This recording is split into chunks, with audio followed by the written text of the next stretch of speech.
del sacerdocio, del sacerdote, sí. Creo que la primera lectura fue la de Hebreos, capítulo 9.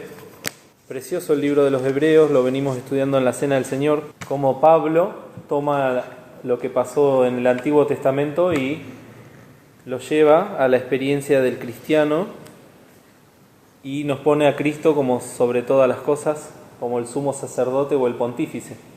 La verdad que cuando estudiamos un poquito el Antiguo Testamento y podemos ver cómo era constituida esas cosas, y que después venga el Espíritu Santo, ¿no? Y con Pablo y nos diga, todo esto es Cristo, a uno la verdad que lo emociona, le llena el alma, porque si no serían todas enseñanzas de culturas que ya pasaron. Claramente le podríamos sacar enseñanzas espirituales, pero si no está Cristo como lema, si no está Cristo como norte, carece realmente de la aplicación espiritual que nosotros le tendríamos que dar.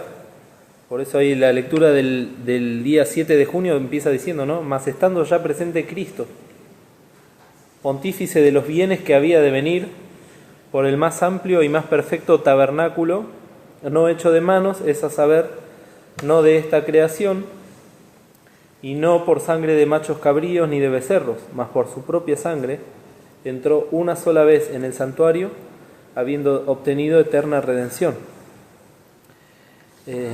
Estando ya presente Cristo cambia todo, porque todo lo que Dios diseñó desde la eternidad, pensemos que esto es algo que viene desde la eternidad, no es algo que se fue haciendo sobre la marcha.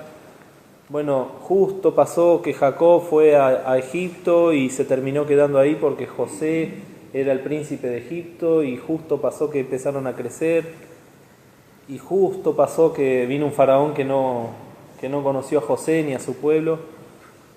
No, todas estas cosas fueron diseñadas ya por Dios desde antes de la fundación del mundo. Y Dios ya había apartado a esa familia y después a ese pueblo, y de ese pueblo, como vamos a ver hoy, apartó también a una tribu que era la tribu de Leví, y de esa tribu de Leví ya apartó a una familia que era la familia de Aarón. O sea, cuando empezamos a ver esto, como se dice, no hay que quedarse con la foto, sino con la película completa, como se dice ahora, ¿no? Que se usa mucho para muchas explicaciones, ¿no? Uno, si analiza una cosita sola, va a ver algo, pero cuando te alejas un poco y empezás a ver el panorama completo, entonces ahí es donde el Espíritu nos ilumine, nos deja ver esa magnificencia de Dios y esa grandeza, ¿no? Como Él, desde antes de todas las cosas, ya estaba preparando justamente lo que un día iba a suceder cuando Cristo venga a este mundo y dé su vida por nosotros. Entonces ya todos los animales, todos los sacrificios que se hicieron en el pasado, dejan de tener el sentido que tuvieron para pasar a ser simplemente un símbolo de lo que Cristo obró allí en la cruz. Y respecto entonces de las lecturas que empezaron el lunes, les recomiendo que, está bien, a veces cuesta, a mí me cuesta, pero siempre la recomendación es con amor y de parte del Señor, ¿no? Es como que tenemos este tesoro, que son estos estudios, porque realmente son un tesoro. Uno después lee libros o estudia cosas escritas por otros hermanos y no tienen esta profundidad, y no tienen la aplicación espiritual que nosotros tenemos, que es llevarnos a los pies de la cruz de Cristo. Y el Espíritu Santo levantó a este hermano para que haga estos estudios tan exhaustivos que llevan todo un año. Y pensemos lo que piensa el Señor respecto de nosotros cuando no le damos la importancia que se merece, ¿no? Los sacerdotes no podían oficiar las cosas que hacían si no estaban limpios, por ejemplo. Y si lo hacían de una manera incorrecta, incluso podían llegar a morir, como pasó con los hijos de Aarón. Entonces, eran cosas graves y siguen siendo cosas graves de parte del Señor, cosas supremas, cosas santísimas, que muchas veces nosotros estamos tan enredados en las cosas de acá abajo, preocupados por las cosas de acá abajo, y dejamos de darle importancia a las cosas que realmente nos tendrían que importar, que son las cosas celestiales. El primero que tiene que aprender esa lección soy yo, porque es lo que me pasa a mí. Me enriedo en las cosas de acá abajo, en las preocupaciones terrenales, y después uno lee estas cosas o escucha las lecturas diarias y todo el tiempo el Señor nos está llamando a mirar y a poner la mira en las cosas de arriba, como dice ahí en Colosenses 3, lo podemos leer en la página 225, 227, nos dice el capítulo 3: si habéis pues resucitado con Cristo, buscad las cosas de arriba, donde está Cristo sentado a la diestra de Dios. Poned la mira en las cosas de arriba, no en las de la tierra, porque muertos sois y vuestra vida está escondida con Cristo en Dios. Vemos esto que en definitiva está encerrado a lo largo de toda la palabra de Dios. Están las cosas de arriba, están las cosas de la tierra. El pueblo de Israel había hecho un tabernáculo terrenal, como hemos leído ahí en Hebreos, y todo era símbolo y todo era figura de las cosas celestiales. Nosotros, desde el momento en que fuimos rescatados por el Señor y habemos sido resucitados con Cristo, ahora tenemos una meta, pero también una orden. Podríamos verlo de esa manera, quizás nos llame más la atención, ¿no? Si habéis pues resucitado con Cristo, buscad las cosas de arriba. No es una sugerencia. Si lo vemos de esta forma, el Señor nos está llamando la atención, ¿no? Donde está Cristo sentado a la diestra de Dios. El otro día hablábamos del lugar santísimo, hablábamos del arca, que representa justamente el trono de Dios, la santidad de Dios. Y ahora está Cristo ahí, habiendo obtenido nuestra eterna redención, habiendo triunfado sobre la muerte, sobre el diablo, sobre el pecado, sobre la carne. Todo eso lo obtuvo Cristo cuando murió en la cruz. Y ahora puede estar sentado a la diestra de Dios. Y después dice: poned la mira en las cosas de arriba y no en las de la tierra. Esto es algo que solamente aplica a los renacidos. De ninguna manera le podemos exigir o hacer suponer a una persona del mundo que todavía no creyó en Cristo como su Salvador que pueda tener estas experiencias. Y si nosotros no las tenemos es porque hay una lucha donde estamos perdiendo la lucha contra la carne, que justamente nos hace olvidar estas cosas y cambiar el sentido y el norte de nuestras preocupaciones. Acá dice: somos muertos y nuestra vida está escondida con Cristo en Dios. Es algo que todavía no lo estamos viviendo en el sentido de la plenitud de la vida que hemos de tener en el cielo, pero está. Acá dice: no es que va a venir un día, está. Solamente que tenemos que esperar ese día precioso cuando podamos estar con el Señor hasta el fin de los tiempos. Y respecto del sacerdocio, queridos, se ha leído ahí en Hebreos capítulo 5, algo que nos habla de el orden que Dios estableció para oficiar y para que el hombre se pueda acercar a Dios. Esto es importante, ¿no? Pensemos que ellos habían salido de Egipto, iban caminando por el desierto. En ese momento, hasta ese momento, las personas que se ocupaban de hacer los sacrificios seguían siendo los padres de las familias, como pasó el día de la Pascua en Egipto. Cada familia, cada padre de familia tenía que sacrificar un cordero, presentarlo delante de Dios y así encontrar ese perdón de parte de Dios, ¿no? Eso es lo que significaba. Y esto ya venía de la época de Adán y Eva, Caín y Abel, y después todos los patriarcas que aparecen en la palabra de Dios habían hecho sacrificios, ellos se encargaban de eso. Entonces esas eran las funciones sacerdotales. Una función sacerdotal es justamente ofrecer un sacrificio a Dios para que Dios se agrade de los hombres. estas personas lo que hacían era ofrecer sacrificios por ellos mismos y por su familia. Esa era la función del padre de la familia, ¿no? Ahí en el libro de Job se nos dice, ¿no?, que Job siempre ofrecía sacrificios por él y por sus hijos, por si pecaron o por si hubieran pecado, o sea, por los pecados que cometieron y por las dudas si hubieran pecado, también ofrecía sacrificios, ¿no? Esa era la función del padre cuando era un piadoso, ¿no?, un seguidor de Dios. Incluso en el desierto nos habla de que Moisés, por ejemplo ahí en Éxodo, capítulo 17, levantó un altar a Jehová. Éxodo capítulo 17, en el versículo 15, habían ganado la primera batalla con Amalek, algo asombroso también porque ellos no eran soldados, eran esclavos, eran pastores de ovejas, de vacas, y Dios les permitió ganar esta batalla. Y entonces dice en el 15, Moisés edificó un altar y llamó su nombre Jehová Nisi, que quiere decir Jehová mi bandera o Jehová mi estandarte.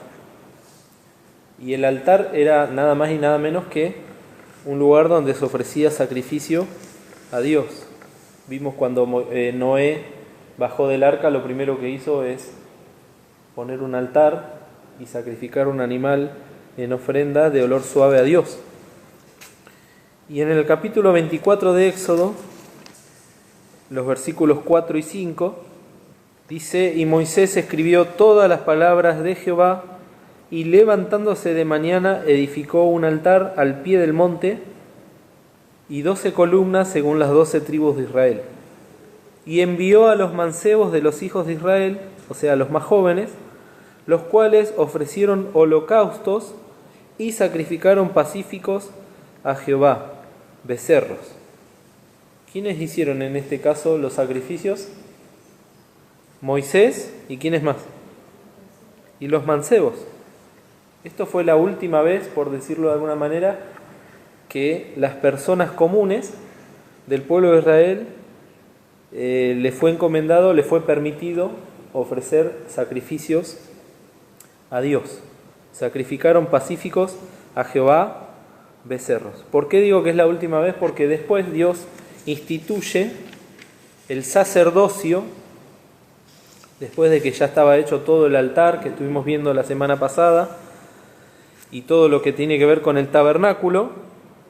Vayamos al capítulo 28 de Éxodo y fíjense cómo dice: y tú allega a ti a Aarón tu hermano y a sus hijos consigo de entre los hijos de Israel, para que sean, ¿qué cosa? Mis sacerdotes, Aarón, Nadab y Abiú, Eleazar e Itamar, hijos de Aarón. Y harás vestidos sagrados a Aarón tu hermano para honra y hermosura. Después vamos a seguir viendo los distintos aspectos de este capítulo, ¿no? Pero otra vez Dios apartando. Esa es una prerrogativa que tiene Dios, ¿no? ¿Qué es una prerrogativa? Un poder o un derecho que solamente tiene Dios, que es el de apartar. A nosotros nos apartó con brazo fuerte, ¿de dónde? Del mundo. Por eso hay un salmo que dice, ¿no? Juntadme mis santos, aquellos que hicieron conmigo pacto con sacrificio. Entonces vemos cómo Dios apartó primero a un hombre que se llamó Abraham. De Abraham salió un hijo que se llamó Isaac, un nieto que se llamó Jacob. De Jacob vinieron 12 hijos que pasaron a ser las 12 tribus de Israel. Después de esas 12 tribus aparece la familia de Aarón, que era levita, descendiente de uno que se llamaba Coat. Y de Aarón iba a salir este ministerio tan precioso que es el del sacerdote.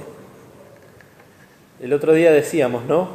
Los sacerdotes eran aquellas personas que servían a Dios y los levitas servían a los sacerdotes. Esto es muy lindo también, porque después vamos a ver cómo está tipificado también en nosotros, ¿no?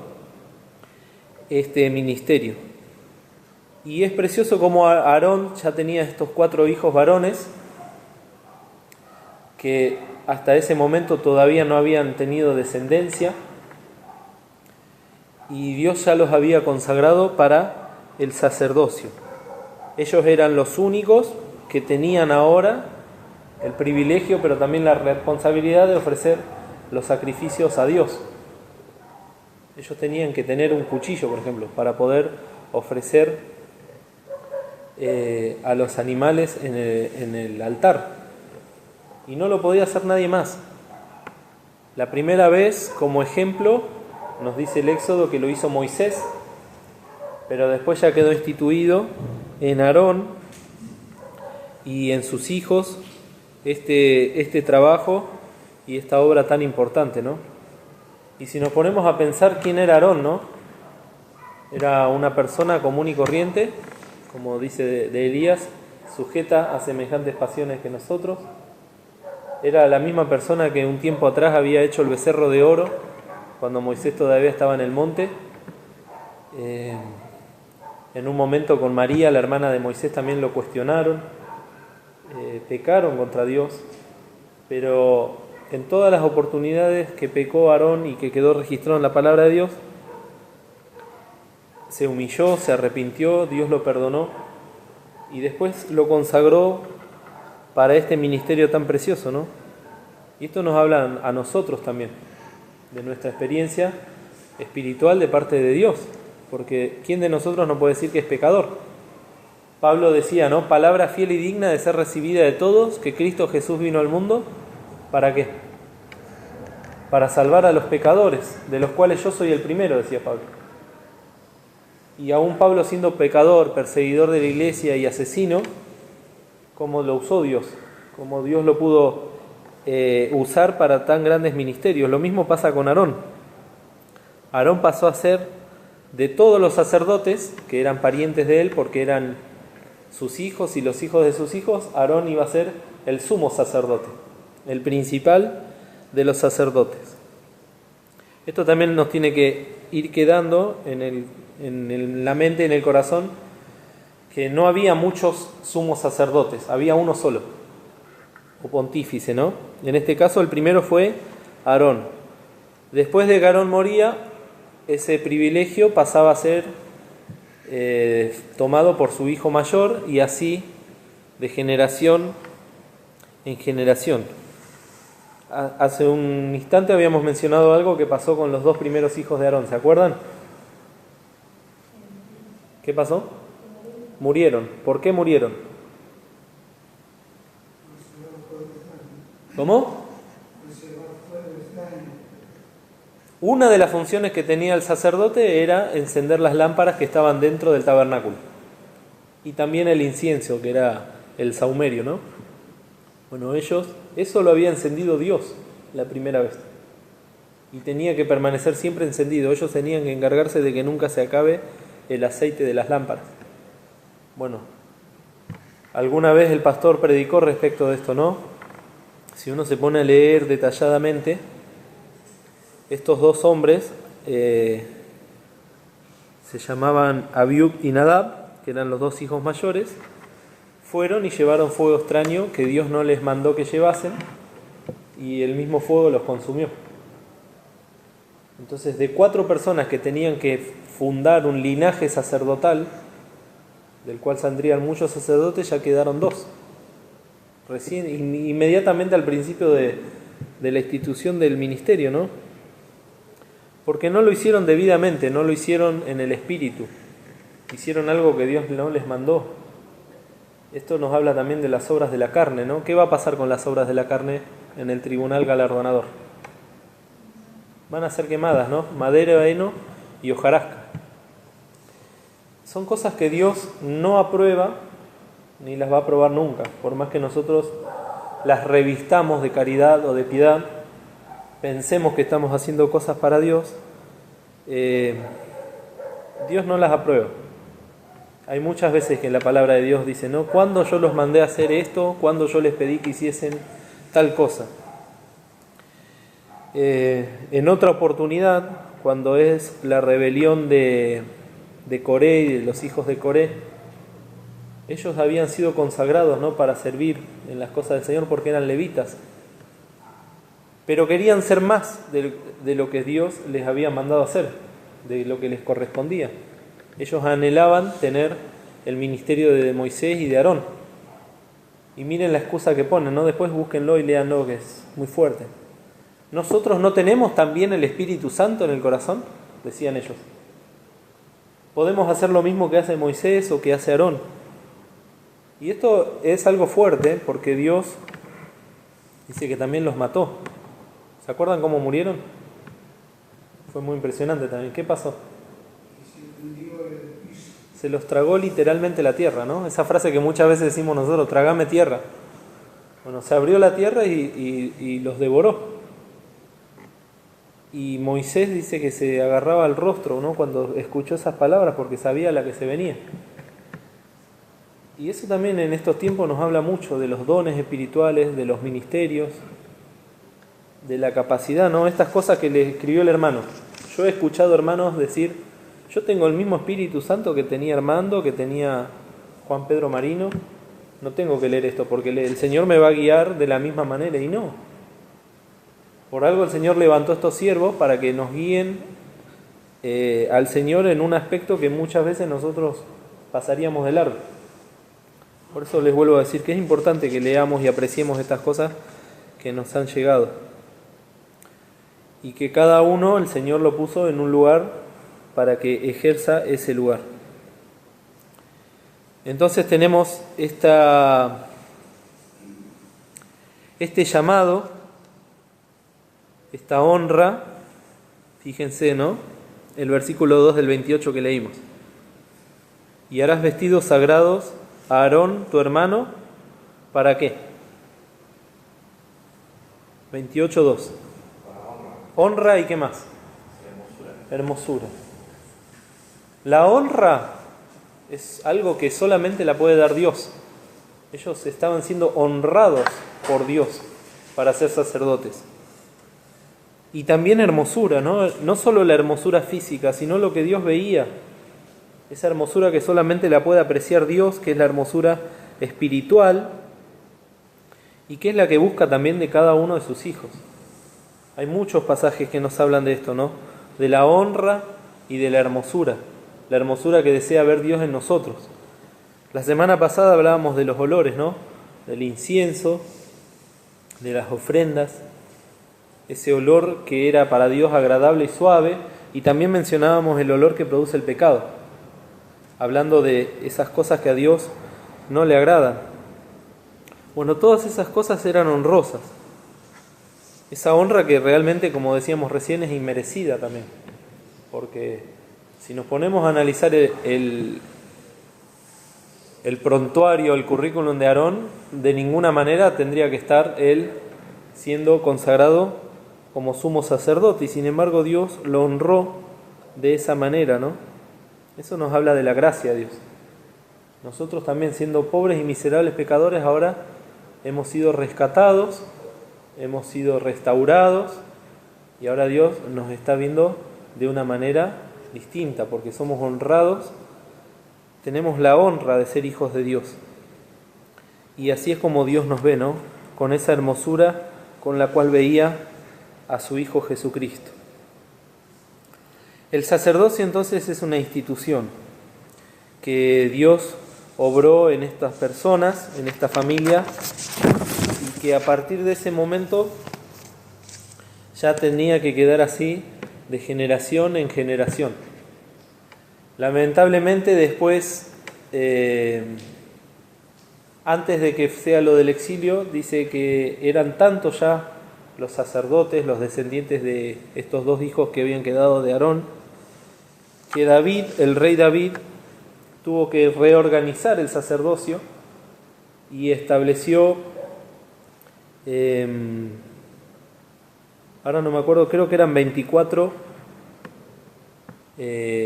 como 24 familias o grupos de sacerdotes para que puedan ministrar, ¿no? Porque estaba ya el oficio sacerdotal y cada uno en su tiempo, ¿no? Eso después ya incluso llegó a la época del Señor Jesús. Por ejemplo, cuando iban a anunciar que iban a ser Juan el Bautista, el papá era sacerdote y le tocó la suerte para entrar en el lugar santísimo. Porque eran tantos que tenían que ordenarlo de una manera. Solamente cuando había grandes ceremonias, se celebraba la Pascua a nivel nacional, era que todos se ponían a trabajar. Pero les iba a decir esto, ¿no? Que lo leía en el diccionario bíblico. Cuando fue el exilio, que tuvieron que irse 70 años a Babilonia, muchas de estas cosas se perdieron. Y de todas las familias, de todas estas 24 familias que viajaron, solamente dice que volvieron muy pocas, creo que 4. Todo esto son, por eso la Biblia se encarga de poner nombres, hijos, y a veces lo pasamos de largo, ¿no? Pero hay hermanos que se pusieron a estudiarlo con detenimiento y es interesante cómo todos esos nombres significan estas cosas, ¿no? Y después peor, en la época de los persas y en la época de los romanos, de los griegos, ya como Israel no era independiente y dependía de quienes lo gobernaban, dice que ya al sumo sacerdote lo elegía el gobernante de turno, Herodes o quien sea, ¿no? Ni siquiera eran, si bien eran de la familia de Aarón, eran nombrados por estas personas que eran paganas, que no tenían nada que ver con las cosas de Dios. Por eso es importante que Pablo tenga que decir, mas estando ya presente Cristo, porque ya se había desvirtuado tanto el sacerdocio que ni siquiera eran constituidos por Dios, sino que los nombraban a dedo los gobernantes. Y por eso Cristo vino a terminar también con ese sacerdocio humano, ¿no? El sacerdote era muy importante porque, como hemos leído ahí en Hebreos capítulo 5, volvemos a Hebreos,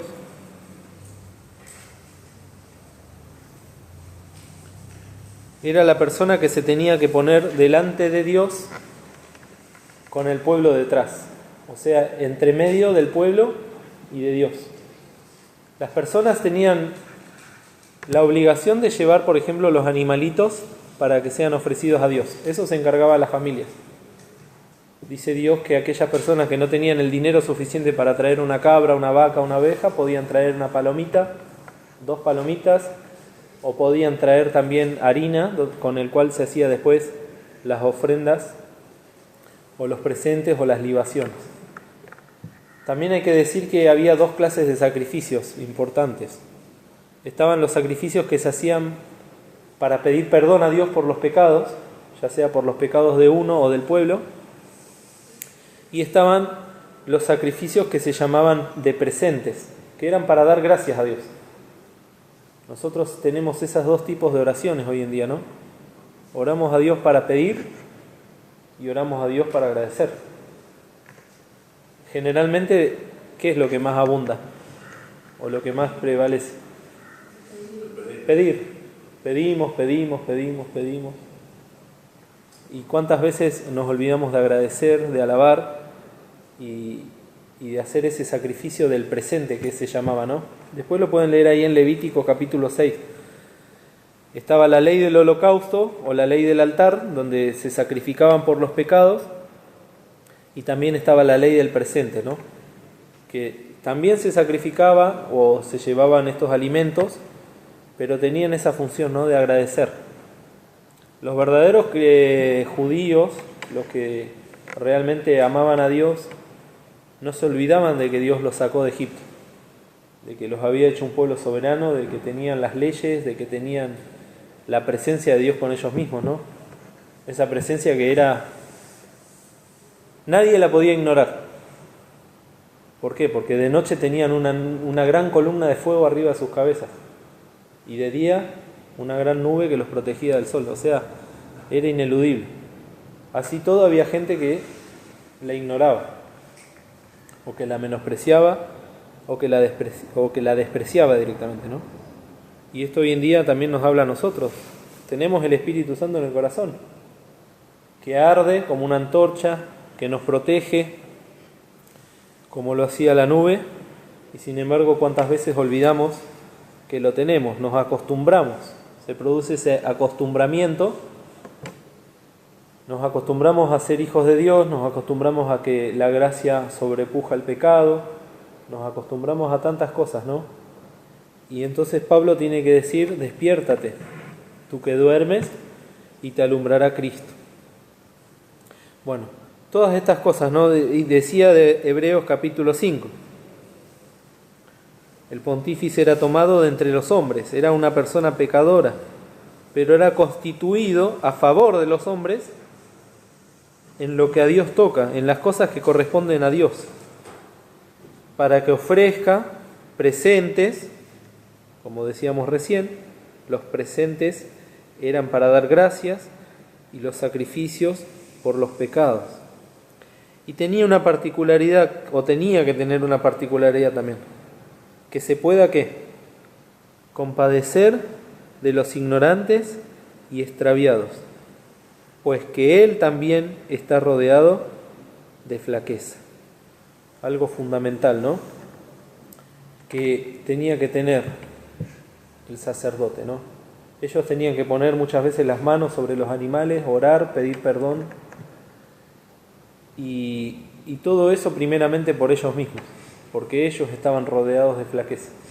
La flaqueza siempre nos habla de la obra de la carne, la cual Dios quiere cambiar por fortaleza. No es lo mismo flaqueza que fortaleza. Compadecer de los ignorantes y de los extraviados, pues que Él también está rodeado de flaqueza. Y nosotros recién hablábamos de que Dios nos honra con la salvación y nos honra con su presencia e imperio para siempre, jamás. Amén. Veamos cómo en el capítulo 5, el versículo 10, vuelve a repetir: y nos ha hecho para nuestro Dios reyes y sacerdotes, y reinaremos sobre la tierra. Acá está la gran diferencia entre la dispensación de la ley y de la gracia. Desde el momento en que Cristo murió en la cruz, ahora los que somos redimidos no solo somos lavados con la sangre del Señor, sino que también somos hechos y constituidos reyes y sacerdotes. ¿Cuántas veces lo ignoramos esto? Yo la verdad que siempre. El Señor me puso como sacerdote en este mundo, me puso como rey. Y no pensemos solamente que va a ser esto efectivo en el milenio, sino que ya desde ahora tenemos esa función de interceder. El sacerdote intercede, está en el medio. ¿De quién? De las personas ignorantes y extraviados, como hemos leído ahí en Hebreos 5, y de todas las almas que todavía no tienen al Señor. Y ahí es donde aparece la compasión, ¿no? Algo que solamente puede venir de Dios. El Señor Jesús, cuando estaba aquí en la tierra, veía a las gentes y nos dice la palabra que tenía compasión de ellas. ¿Por qué? Porque estaban como esparcidas, derramadas como ovejas que no tienen pastor. O sea, en ese momento se estaba cumpliendo Isaías 53, ¿no? Todos nosotros nos descarriamos como ovejas y cada cual se apartó por su camino. El Señor veía eso y tenía compasión. Que la compasión no es algo que,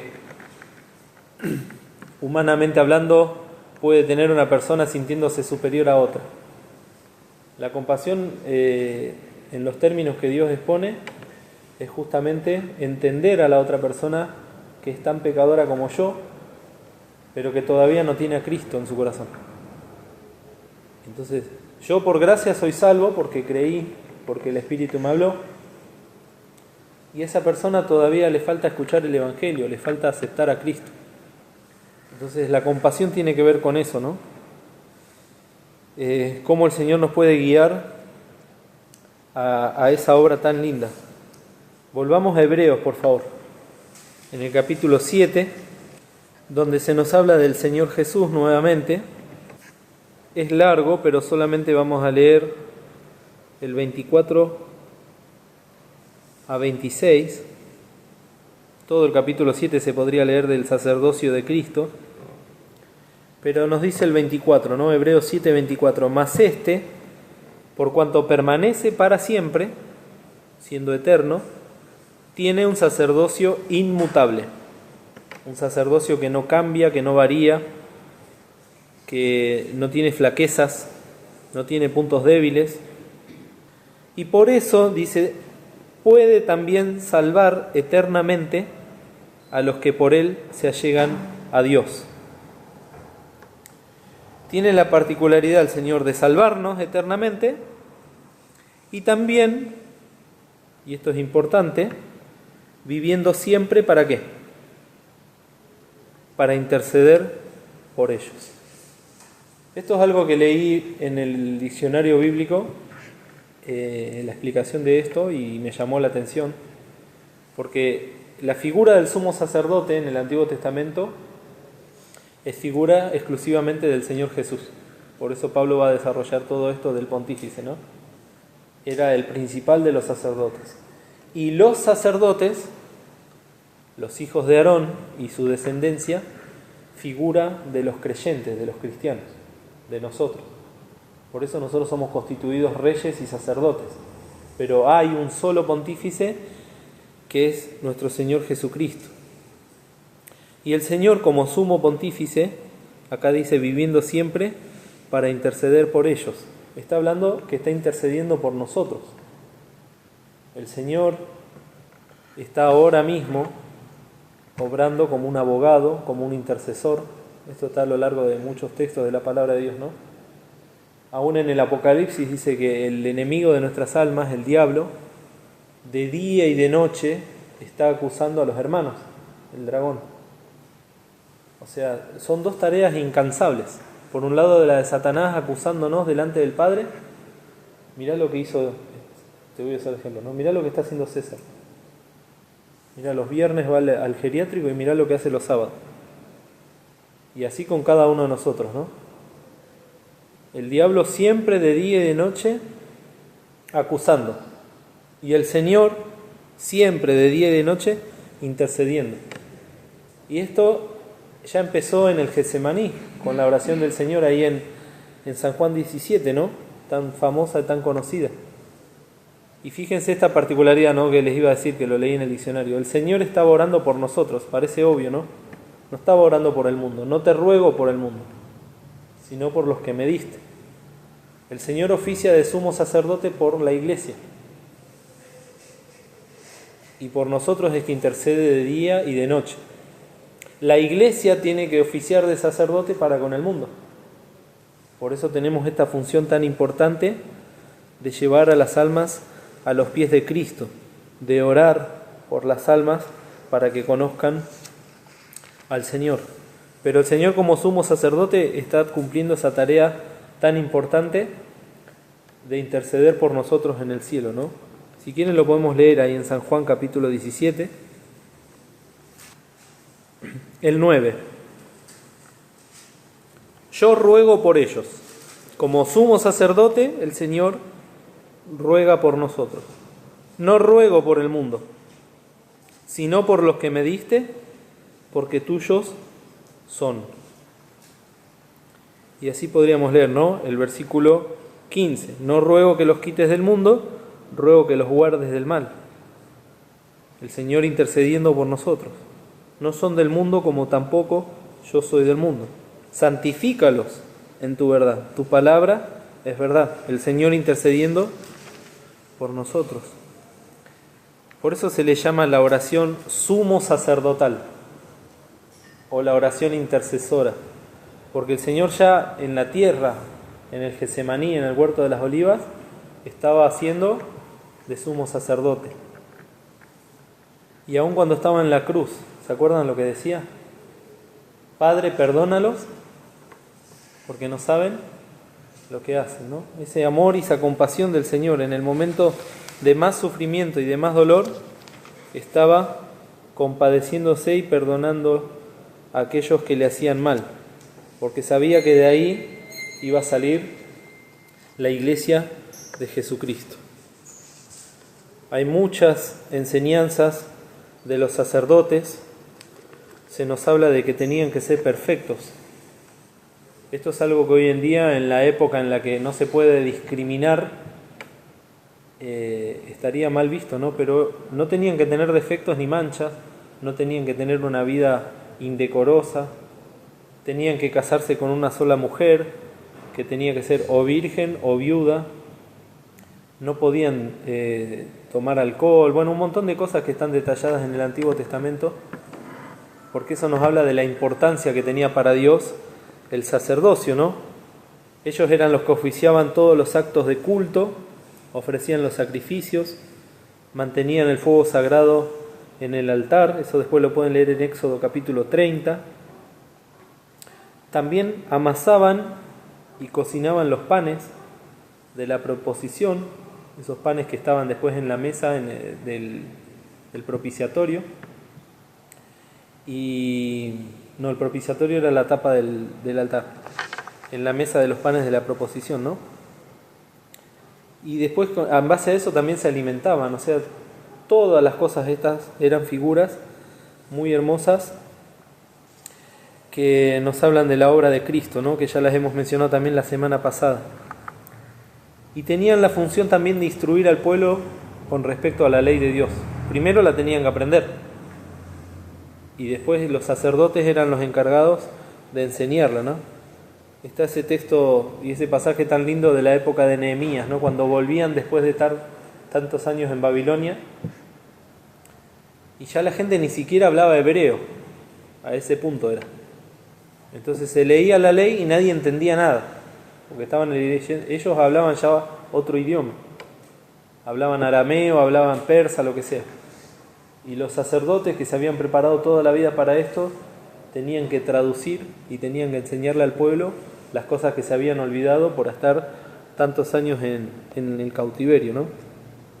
Función preciosa también de los sacerdotes. Y después, bueno, cuando era la guerra, ellos eran los que estaban adelante, tocaban las trompetas. Cuando fue la caída del muro de Jericó, por ejemplo, ¿se acuerdan?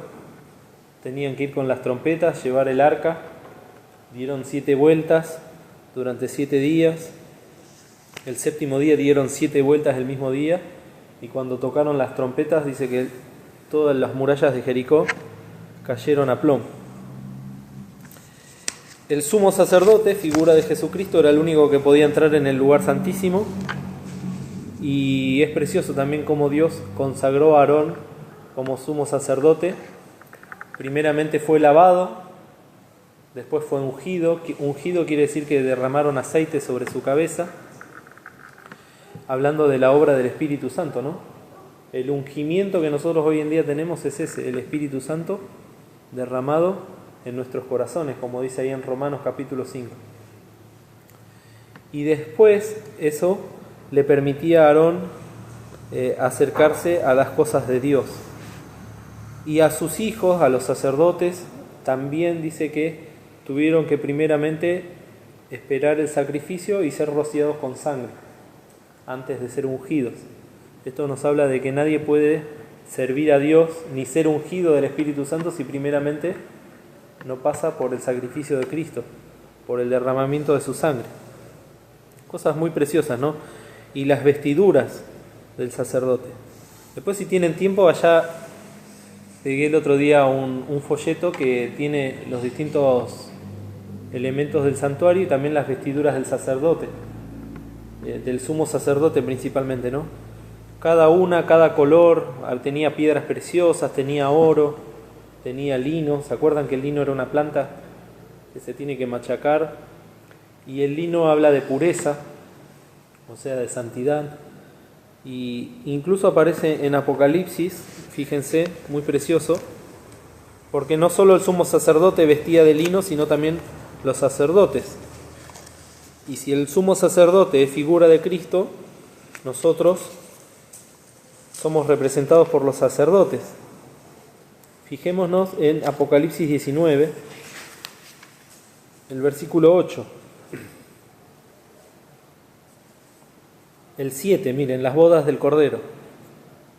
Gocémonos y alegrémonos y démosle gloria, porque son venidas las bodas del Cordero, y su esposa, que es la iglesia, que somos nosotros, se ha aparejado. Y le fue dado que se vista de lino fino, limpio y brillante. Porque el lino fino son las justificaciones de los santos. Y él me dice, escribe, bienaventurados los que son llamados a la cena del Cordero. Acá tenemos la explicación más concreta y que ya no nos deja lugar a ninguna duda o clase de interpretación, ¿no? El lino, esas vestiduras blancas resplandecientes, nos están hablando de la justificación de los santos. ¿Y qué significa justificación para con Dios? Que siendo miserables y pobres pecadores, el Señor Jesús obró la justicia santa para que nosotros ahora delante de Dios estemos justificados. No somos inocentes, pero estamos justificados. Siendo pecadores, podemos entrar a la presencia del Señor, porque tenemos estas vestiduras de lino fino, limpio y brillante. De ninguna manera podríamos entrar en la presencia del Señor sin estas ropas. Por eso también menciona la parábola de las bodas, donde fueron invitados, pero hubo uno que se metió en la boda y no tenía la ropa que correspondía.